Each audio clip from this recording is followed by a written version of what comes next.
Welcome, ladies, to another episode of Up Close and Broken Down. Last week, we dialed in on a Wednesday session. This week, we're going to go back to Monday's class, and I'm going to break down the movements from our Superset Monday session. All right? We did Bulgarian split squats, okay? The key thing with this movement is what you're using to elevate your back foot needs to be at the proper height. You don't want it to be too high. It being a little bit lower is perfectly fine. Anything lower or even down on the ground in a static lunge, where as opposed to elevating that back foot, the back foot is just back in a lunge position, is a-okay. But we don't want it to be too high, okay? If the leg is too high, that's gonna compromise our hip, our knee alignment, and it's not gonna allow us to target the muscles that we wanna target, okay? So, starting this movement with our step up, okay? I'm gonna take my left leg back. It's best to set up with the knee down. Get that right foot forward.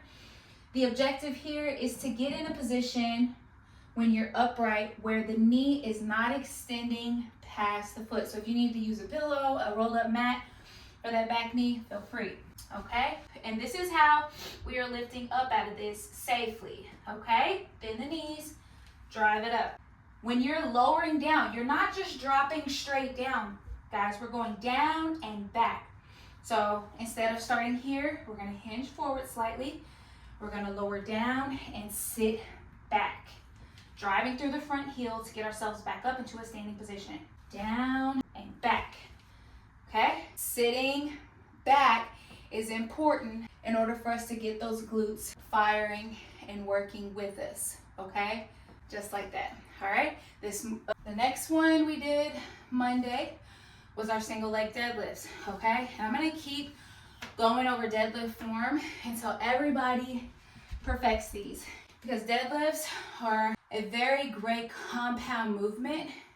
They burn more calories per minute than any other lift, okay? And there's lots of different variations, but the principles of a deadlift pretty much stay the same, okay? All right, I'm breathing, listen.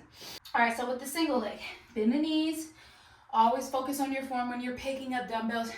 You don't wanna do that number, okay? Keep your back straight, bend your knees, okay? We bring the dumbbells together in this A pattern pyramid. Make a pyramid with those dumbbells, okay?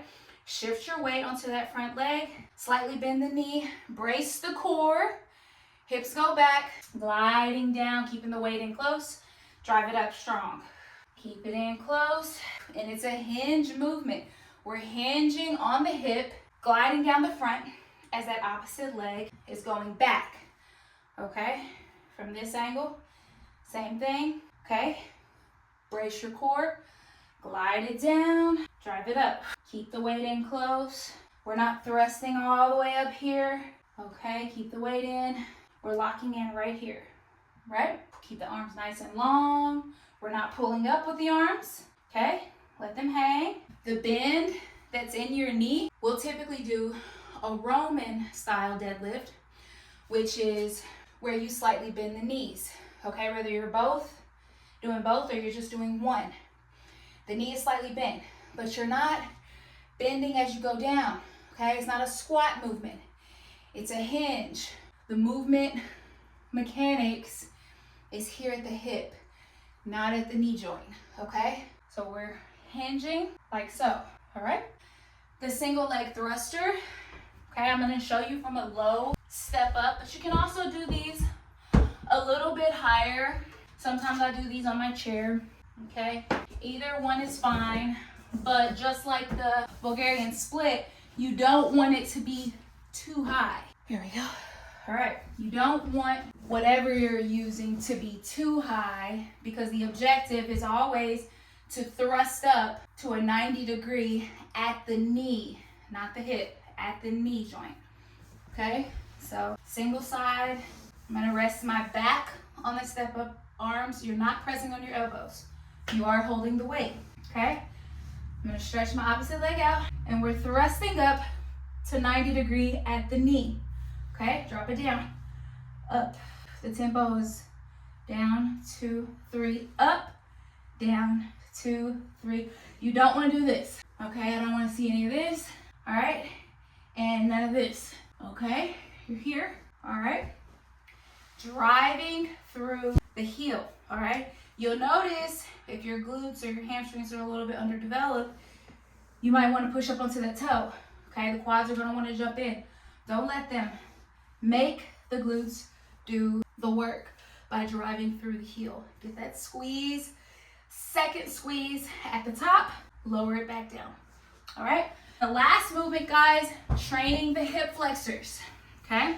Using the weight as a marker, shifting forward, lean forward, pull the butt cheeks back. That's gonna help you sit in this seated position with your legs out a little bit more comfortable, okay? Because we're giving our pelvis a natural tilt forward, okay? Helps to keep your back straight. You don't want your lumbar tucked under. You don't want to be here to start. It makes it really hard to sit up straight, okay? Pull those cheeks back, sit up nice and straight, brace your core, cough, hold that position, okay? And we're lifting up, over, down. That's 1 rep. Up, over, down. Working to pull that leg up and lower it down nice and easy, okay? I want you to make that connection.